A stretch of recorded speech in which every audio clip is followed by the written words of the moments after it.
महावैष्णव माऊली ज्ञानोबांना माऊली म्हटलं जातं।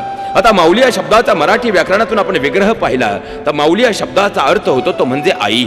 मग आपल्या आईला आपण आई म्हणतो, सबंध तालुकाही तिला आई म्हणेल, सबंध सोसायटीही तिला आई म्हणेल, पण सबंध राज्य तिला आई म्हणेल का हो? सबंध देश तिला आई म्हणेल का हो? पण या जगाच्या पाठीवर आपण कुठेही गेलो तर महावैष्णव माऊली ज्ञानोबांना आईच म्हटलं जातं। मग याचं काही कारण आहे का? नक्कीच आहे। काय कारण आहे? तो मुलगा व्यसनी आहे आणि दुसरा मुलगा ज्ञानी आहे। आई त्या व्यसनी मुलाला घराच्या बाहेर काढते का हो?